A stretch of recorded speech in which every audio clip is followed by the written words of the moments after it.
Once upon a time in a small town, there was a curious young boy named Leo.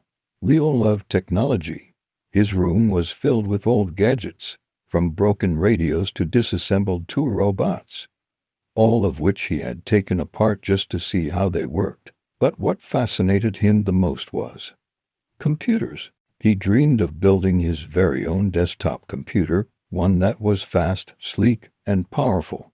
One summer afternoon, Leo's dream started to take shape. He had saved up his allowance for months, and finally, he had enough money to buy the parts he needed. He carefully researched the best components, reading online forums, watching YouTube tutorials, and asking his friends for advice. His heart raced as he ordered the parts: a processor, motherboard, RAM, graphics card, storage, power supply, and a sleek case to hold it all together. A few days later, the packages arrived, each one containing shiny new parts, just waiting to be assembled. Leo set up his workspace in his bedroom, covering his desk with a soft cloth to avoid scratching any of the components. He opened the boxes, one by one, marveling at the precision of each part. The motherboard looked like a small city with its tiny components and intricate traces. The processor seemed so delicate, but Leo knew he had to handle it with care. The first step was to install the processor.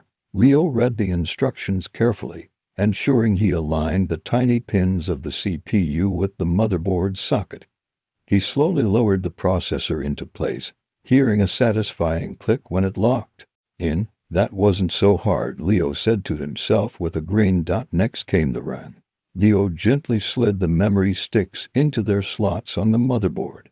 He heard a soft click as each one locked into place. It felt like he was putting together a puzzle, with each piece fitting perfectly. The hardest part was coming up next: installing the graphics card. Leo was a little nervous because the card was large and heavy. He carefully inserted it into the PCIe slot, pushing until it clicked. With the graphics card in place, Leo looked at his work so far.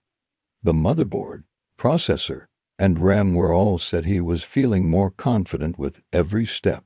Leo turned his attention to the power supply next. It was an important component, supplying all the electricity to the system. He carefully mounted it in the case, securing it with screws.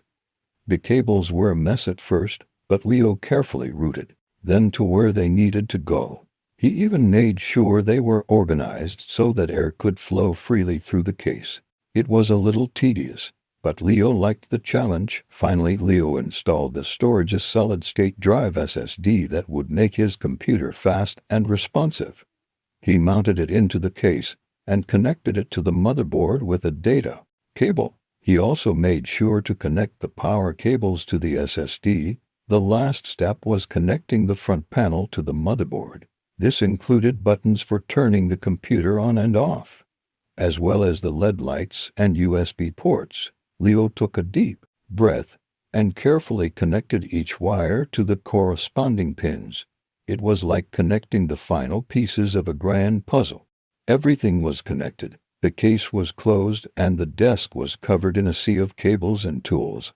Leo stood back and admired his work. The computer, though still untested, looked perfect.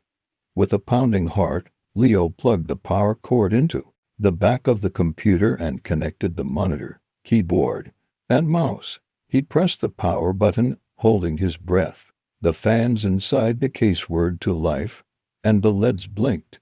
The screen flickered and then displayed the familiar BIOS screen. Leo's face lit up with a grin. It was working.